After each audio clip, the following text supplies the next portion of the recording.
Hello everyone. Last part में हमने देखा था कि सारंग और उसके बॉयफ्रेंड को एक साथ देखकर गुवान का हार्ट ब्रेक हो जाता है और वो वहाँ से चला जाता है। इधर यू अपनी गलती के लिए सारंग से माफ़ी मांगता है और उसे मनाने लगता है, लेकिन उसे तो ये भी नहीं पता था कि सारंग किस बात से नाराज़ है और उसकी गलती क्या है। इसलिए वो सारंग से कहता है कि अब से वो ऐसा कुछ भी नहीं करेगा जिससे वो हर्ट हो जाए। सारंग कहती है कि ठीक है, हमें चल के कहीं और बात करनी चाहिए, लेकिन यू को अपने दोस्तों से मिलने की इतनी जल्दी थी कि वो सारंग को कहता है कि क्या हम यहीं पे बात नहीं कर सकते।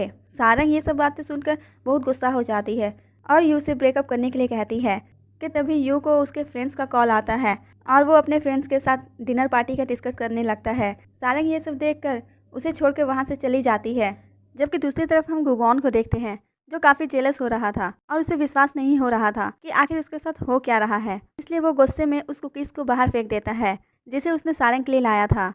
कि तभी वहाँ पर एक ट्रैफिक पुलिस आती है और गुवान को वो कुकीज़ उठाने के लिए कहती है और वो पुलिस वाला गुवान से कहता है कि ये कुकीज़ तुम्हारी गर्लफ्रेंड के लिए होगी, लेकिन किसी वजह से तुम उसे दे नहीं सके। जिस पर गुवान कहता है कि ऐसी कोई बात नहीं है। तो वो पुलिस वाला गुवान से कहता है कि ये ज़रूर तुम्हारी गर्लफ्रेंड के लिए ही होगी, लेकिन तुमने उसे किसी और लड़के के साथ देख लिया होगा, इसलिए तुम इस तरह की हरकत कर रहे हो।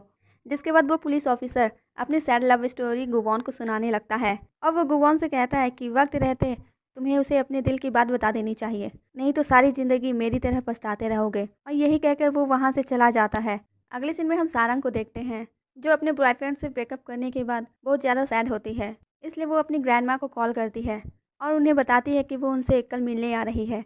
अगले दिन सारंग अपनी ग्रैंड माँ से मिलने आई होती है और वो अपनी ग्रैंड माँ के रेस्टोरेंट में सारा दिन उनके हेल्प करने के बाद डिनर कर रही होती है। तो ग्रैंड माँ सारंग से अचानक से यहाँ आने की वजह पूछती है। तो सारंग उन्हें बताती है कि उसने यू से ब्रेकअप कर लिया है। जिस पर ग्रैंड माँ कहती है कि तुमने बहुत अच्छा किया और मैं जानती हूँ कि इसमें तुम्हारी कोई गलती नहीं होगी, सारी गलती उसकी ही होगी। फिर वो सारंग से कहती हैं कि अगर फ्यूचर में कभी भी तुम्हें कुछ कहना हो तो तुम मुझे बता सकती हो। अगले सीन में हम चेयरमैन को देखते हैं जो अपने दोनों बच्चों पर गुस्सा कर रहे होते हैं और कहते हैं कि मैंने अपने होटल को तुम दोनों के भरोसे छोड़ा है, लेकिन आज रॉयल होटल जो कि उनके फ्रेंड का होता है वो किंग होटल से एक कैटेगरी में आगे निकल जाता है। इसलिए वो उन दोनों को एक साथ मिलकर काम करने के लिए कहते हैं और होटल की रेवेन्यू को जल्द से जल्द बढ़ाने के लिए भी कहते हैं, ताकि रॉयल होटल उनसे हर कैटेगरी में आगे ना निकल जाए। ये कहकर वो वहाँ से चले जाते हैं। उसके जाने के बाद हुआरंग गुवान से कहते हैं कि तुम्हें कुछ भी करने की ज़रूरत नहीं है, मैं सारा चीज़ हैंडल कर लूँगी। तो गुवान उससे कहता है कि मैंने तुम्हें कितनी बार कहा है कि मुझे होटल में कोई भी इंटरेस्ट नहीं है। अगले सीन में हम देखते हैं कि होटल के first class king the land की मैनेजर जियोन सारंग को अपने साथ ले जाने के लिए आती है। वो सारंग को अपने साथ होटल के फर्स्ट क्लास में ले जाती है और वहाँ के सारे रूल और रेगुलेशन बताती है। क्योंकि वो होटल का फर्स्ट क्लास होता है, इसलिए वहाँ बहुत ज़्यादा अमीर लोग आया करते थे और वो वहाँ बहुत ज़्यादा खर्च भी करते थे। जिसके बाद सारंग अपना न्यू यूनिफॉर्म पहनकर रेडी होती है। वहीं दूसरी तरफ गुवॉन सारा दिन अपने ऑफिस में बैठकर वही पुलिस ऑफिसर की बात को सोचता रहता है, लेकिन सॉन्गसिक उसे बार बार डिस्टर्ब करता है और कहता है कि तुम्हें होटल की रेवेन्यू बढ़ाने के लिए कुछ करना चाहिए। अब गुवॉन को तो काम करने में कोई इंटरेस्ट नहीं था, इसलिए वो सॉन्गसिक की बातों से इरिटेट हो जाता है और उससे लड़ने लगता है। कि तभी वहाँ पे मैनेजर सारंग को लेकर आती है। वो सारंग को तो एक पल के लिए देखता ही रह जाता है, फिर ऐसे एक्ट करता है जैसे सारंग के आने से उसे कोई फ़र्क नहीं पड़ता।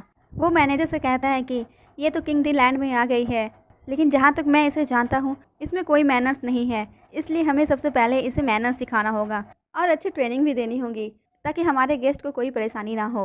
वो सारंग को टॉन्ट करते हुए उन दोनों को बाहर भेज देता है।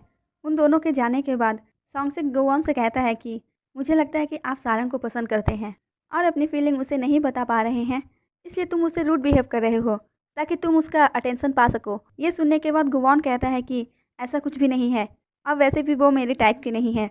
तो सॉन्ग से कहता है कि आप गुस्सा क्यों कर रहे हैं, मैं तो सिर्फ मजाक कर रहा था।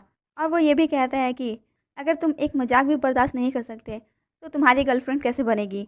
अब उसके यही कहने की देरी थी कि गुवॉन उसका ऐसा हाल करता है कि उसे वहाँ से अपनी जान बचाकर भागना पड़ता है। उसके बाद हम देखते हैं कि मैनेजर जियोन सारंग को सभी एम्प्लॉय से मिलवाती है। मैनेजर जियोन तो बहुत अच्छी होती है, लेकिन सारे एम्प्लॉय सारंग को देखकर खुश नहीं होते और सारंग से कहते हैं कि हम बड़े बड़ी यूनिवर्सिटी से डिग्री लेकर यहाँ तक पहुँचे हैं और तुम सिर्फ 2 साल की ग्रेजुएट होकर यहाँ आई हो, इसलिए तुम्हें अपनी वैल्यू हमारे सामने साबित करनी होगी और इसके लिए तुम्हें हमसे बहुत टफ कंपटीशन मिलने वाला है। वहीं दूसरी तरफ हुआरंग बहुत गुस्से में सभी शॉप में विजिट करती है जो किंग ग्रुप के अंडर आती थी। सबसे पहले वो दायुल के शॉप में जाती है और वहाँ जाकर नए रूल्स बनाती है और उन्हें अपना रेवेन्यू बढ़ाने के लिए कहती है, जबकि वो कुछ को फायर भी कर देती है। फिर वो एयरलाइन डिपार्टमेंट में जाती है जिसमें प्यांग हुआ भी काम करती थी। वो वहाँ भी जाकर उन लोगों को अपना रेवेन्यू डबल करने के लिए कहती है और नए रूल्स बनाती है, तो किसी को फायर भी करती है। अब सॉन्गसिक गुआन को सारी बातें बताता है और कहता है कहीं ऐसा ना हो कि मुझे भी हुआरंग काम से एक दिन निकाल दे। इसलिए वो गुवान को किंग डी लैंड के स्टाफ के साथ मीटिंग करने के लिए कहता है। मीटिंग का सुनकर गुवान को सारंग का ख्याल आता है कि उसे मिलने का मौका मिलेगा, इसलिए वो तुरंत मीटिंग के लिए सभी को बुलाने के लिए कहता है। जिसके बाद वो सभी मीटिंग में होते हैं जहाँ गुवान का काम पर कम और सारंग पर ज़्यादा ध्यान होता है। वो सारंग को चोरी चोरी देखता है। थोड़ी देर बाद प्लानिंग करने के बाद गुवान मीटिंग डिसमिस कर देता है। उसके बाद वो सारंग को कॉल करने की कोशिश करता है लेकिन हिम्मत नहीं होती, इसलिए वो उसे मैसेज कर देता है कि काम के बाद मुझसे मिलने के लिए आना, कुछ इंपॉर्टेंट बात करनी है। वो रिप्लाई का वेट करने लगता है। इस तरह से घंटों बीत जाते हैं लेकिन सारंग का कोई रिप्लाई नहीं आता। वो डेस्परेट होकर सारंग को कॉल करता है। इधर हम सारंग को देखते हैं जिसके पास गुवान का नंबर भी सेव नहीं होता। वो अननोन नंबर देखकर उसे रिसीव नहीं करती। वो दोनों फ्रेंड्स अपने काम को लेकर बातें करती हैं और कहती है कि हमारी लाइफ से अच्छी तो दायुल की लाइफ है, वो हर चीज़ में हमसे आगे हैं। जिसके बाद हम दायुल को देखते हैं जिसकी मैरिड लाइफ बहुत मैस थी। दायुल को काम से आने के बाद भी घर का सारा काम करना पड़ता है, जबकि उनके इन लॉज उसके काम करने में कोई हेल्प नहीं करते और उसे ही घर का सारा काम अकेले करना पड़ता है। जिसके बाद वो ग्रॉसरी लेने जाती है और वो हेल्प के लिए अपने हस्बैंड को कॉल करती है, लेकिन उसका हस्बैंड उसे कहता है कि उसकी एक डिनर मीटिंग है इसलिए वो नहीं आ सकता। इधर गुवान को रिप्लाई का वेट करते करते सुबह हो जाती है लेकिन कोई रिप्लाई नहीं आता, इसलिए वो गुस्से में होटल आता है और सारंग से कहता है कि मुझे तुमसे बात करनी है। सारंग उसके पास जाती है तो गुवान उससे कहता है कि तुमने मेरे मैसेज का रिप्लाई क्यों नहीं किया। तो सारंग कहती है कि आपको मेरा नंबर कहाँ से मिला, जिस पर गुवान कहता है कि तुम्हारे पर्सनल रिकॉर्ड से। फिर वो सारंग से पूछता है कि क्या मेरा नंबर तुम्हारे पास नहीं है। तो सारंग कहती है कि मेरे पास आपके पर्सनल रिकॉर्ड का एक्सेस नहीं है ना, इसलिए। तो वो अपना बिजनेस कार्ड निकाल कर सारंग को देता है और उसे अपने साथ डिनर पर जाने के लिए कहता है, लेकिन सारंग उसे मना कर देती है। जिस पर वो फिर से सारंग को बहुत प्यार से डिनर पर जाने के लिए कहता है, लेकिन सारंग फिर से मना कर देती है और कहती है कि मैं आपके साथ अकेले डिनर पर नहीं जा सकती क्योंकि लोग बातें बनाएंगे। अब ये सब सुनकर गुवान को बहुत गुस्सा आता है। अब वो वहाँ से चला जाता है और गुवान सॉन्गसी को एक टास्क देता है कि उसे सारंग को एक वेलकम डिनर देना है, इसलिए वो कुछ भी करके सारंग को डिनर पर लेकर आए। जिसके बाद गुवान बहुत खुशी खुशी जापानीज रेस्टोरेंट जाता है और जैसे ही डोर ओपन होता है वो सामने सारंग को देखकर खुश होता है, लेकिन जैसे ही अंदर जाता है वहाँ सारंग के साथ साथ सारे स्टाफ भी आए होते हैं। सारे स्टाफ को देखकर गुवान शॉक हो जाता है। अब सारे लोग डिनर कर रहे होते हैं तो गुवान की नज़रें बार बार सारंग को देख रही होती है। वो सारंग को देखकर समझ जाता है कि इसे जापानीज़ फूड पसंद नहीं है, इसलिए वो सांगरिक से कहकर उसके लिए स्टिक ऑर्डर करने के लिए कहता है। जिसके बाद वहाँ पर सारंग के लिए बहुत डिलीशियस फूड आ जाते हैं। ये देखकर उसके सारे कुलीग्स उससे जेलस होने लगते हैं, लेकिन बाद में सारंग गुवान को कॉल करके बाहर बुलाती है और उस पर गुस्सा करने लगती है।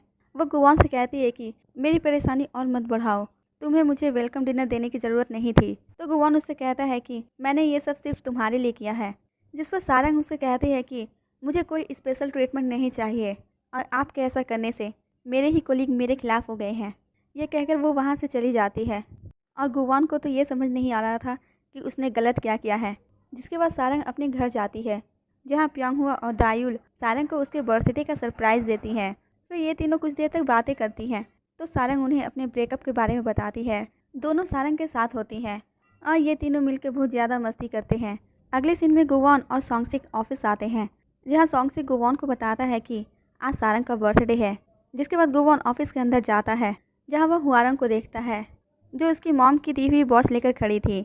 वो जल्दी से जाकर उस वॉच को हुआरंग से छीनता है और उसे अपने ऑफिस से निकलने के लिए कहता है, लेकिन हुआरंग उसे धमकाती है और कहती है कि अगर तुमने फिर से कंपनी के मामले में इंटरफेयर करने की कोशिश की तो तुम्हारा भी वही हाल होगा जो तुम्हारी मॉम का हुआ था, जिसका नाम कोई नहीं जानता और तुम्हें भी कोई नहीं पहचानेगा।